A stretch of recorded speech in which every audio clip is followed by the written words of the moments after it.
Dr. Mahima Wadhwa. I'm a consultant dermatologist and I practice at Shalimar Bagh, New Delhi.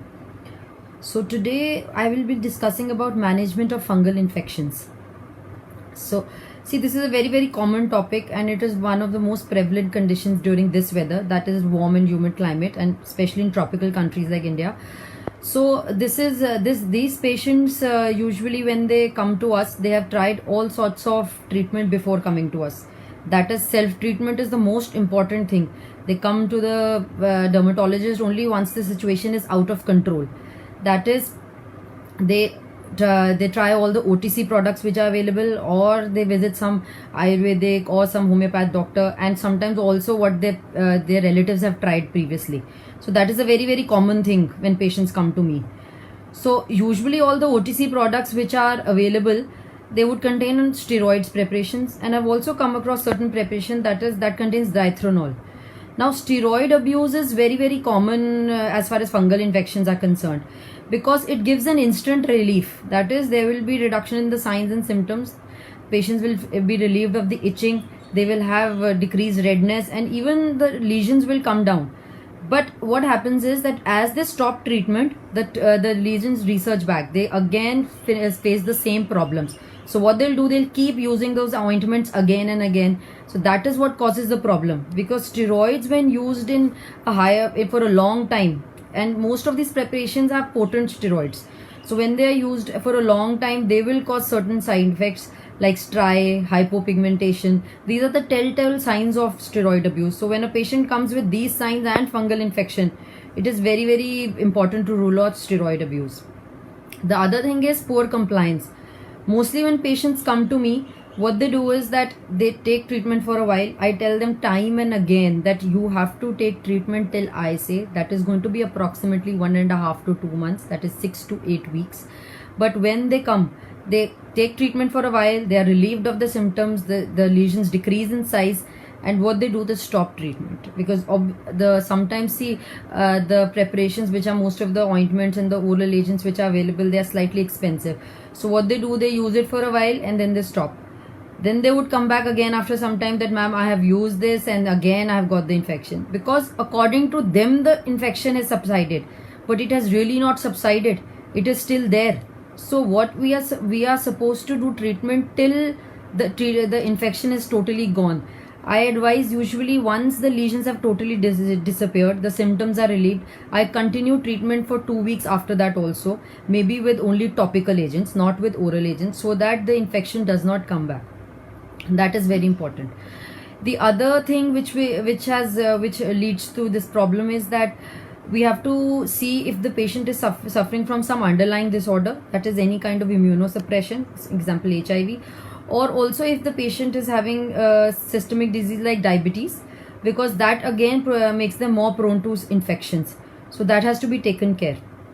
Now coming to the infection part, mostly my first line treatment when a patient comes to me, extensive tinea corporis and cruris, that is the main DAD which we call. So when they come to me, I go for usually an oral agent combined with a topical agent.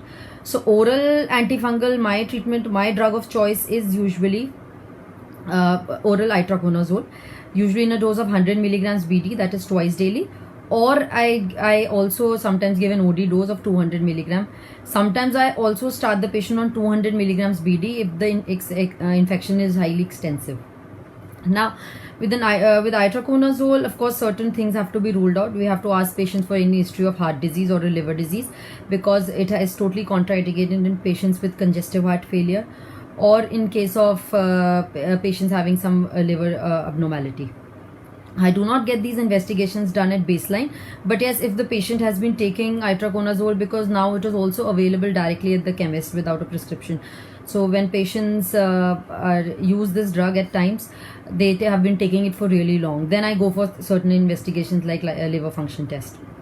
Also, it's important, we have to rule out if the patient is taking some form of antacid like H2 antihistaminics or PPIs, that is the proton pump inhibitors, commonly omeprazole or pantoprazole, because increased gastric pH will decrease the absorption of itraconazole. So that has to be ruled out. We have to tell the patient to take it after a while, to take it after 2 to 3 hours of taking itraconazole, or take itraconazole before it, and we can keep a certain gap to increase the bioavailability of itraconazole. The other oral agents which are available are terbinafine and griseofulvin. Now, terbinafine is one of the safest options. Again, that can be used in a dose of 250 milligram BD. Griseofulvin again is one of my favorites. I have used it for quite some time, but there is an availability issue with griseofulvin. So sometimes it is available now mostly in a dose of 500 milligram. So you can give 500 milligram going up to BD, that is twice daily. Now, mostly with terbinafine, sometimes we can have certain side effects. So it is sometimes patients come with certain eruptions, papular eruptions. So that can be pityriasis rosea, or it is also known to exacerbate psoriasis. So in such kind of patients, we would avoid terbinafine. And along with the oral agents, yes, of course, the patient usually complains of itching. So we have to break the itch cycle, because generally if they're going to continue to itch, the infection will continue to spread. So what we need to do is I always add oral antihistaminics to break that cycle. Commonly an oral antihistaminic in the morning, which is usually a non-sedative one, and one at night usually, which is a sedative one, maybe a levocetrazine or hydroxyzine hydrochloride. So depending on how much itching the patient is having, that I give antihistaminics accordingly. The topicals most commonly which I use is laliconazole, ibuproconazole, cetoconazole, and amrolfin. So these I usually start with a single or 2 agents also sometimes. Sometimes I give a different one in the morning and at night, depending on the patient compliance. And and if I use a single agent, I like to change it every 15 days to prevent resistance. I usually call a patient after 15 to 20 days for a follow-up, because many times they do not adhere to the treatment as advised. So we have to keep on counseling them, keep on explaining them how to use it, what are the precautions to be taken. So it's very important for to regularly follow up the patient. Now, along with this, in case of Tinea cruris, what I like to add is usually a antifungal dusting powder, which is very important, because usually that area is very prone, the groin area is usually Tinea cruris infection, which affects the groin area, is highly prone to sweating. So when we use an antifungal dusting powder, it usually prevents, it'll keep the area dry and prevents growth of fungus. So I usually give a ointment in the morning and night, and during the daytime I tell them to apply powder once or twice. The other thing is soap. Now, patients sometimes they will tell me they do not use soap because they feel more itchy and they feel their infection increases, or they have more problem when they are using soap. So they are not using a soap. So that is a big no. Soap has to be definitely used. I tell them to use a normal soap which they are using, no antiseptic soaps, normal regular soaps which they are using. Sometimes if they ask me to write a soap, I do prescribe certain ketoconazole soaps. But normal soaps which they use on a regular basis can be used, but yes, they have to use a soap. That's very important. Now, sometimes soaps can cause dryness, which will increase the itching, and that's why the patients feel that that the infection increases when they use a soap. So I also sometimes prescribe them a mild emollient which they can use, or anything which they have at home, or sometimes I also prescribe, can be used after a bath, so the dryness is not an issue. The other thing I would like to hear to, and how to, there are certain things which one should follow while using an antifungal ointment. Now, I always advise them to use the ointment from outwards inwards. Always extend the application slightly more that's in the surrounding area of the patch. That's important. And always outwards inwards is advised. The other thing is I tell them to usually use an ointment. A thin layer is enough. Twice daily would be good. Sometimes because they feel the more they apply, the better it is. But twice, you have to explain it to them. Twice would be fine. The other thing is that certain don'ts of fungal do's and don'ts have to be followed. I ask them to take a bath regularly, especially in winters. And summers, I even tell them to take a bath twice and change their clothes, including the inner clothes, at least twice. And of course, avoiding sweating and moisture has to be told. And the clothes have to be sun dried, especially again, this becomes a problem in winters. So in winters, I sometimes tell them to iron their clothes inside out so that it's taken care of, the moisture bit is taken care of. Now, I would like to add a note here about certain other fungal infections like the nail part, the nail infection, that is the onychomycosis. Now, fungal infection can also involve the nail, sometimes also the fold when we call it paronychia. So as far as the onychomycosis is concerned, the treatment, again, it can be given in the form of daily dosing or pulse dosing. For itraconazole, usually what I do is usually for onychomycosis I give a pulse dosing of itraconazole or a terbinafine. Again, for fingernail infections, usually 4 to 6 months, and in toenails it can take up to 6 to 9 months of pulse dosing.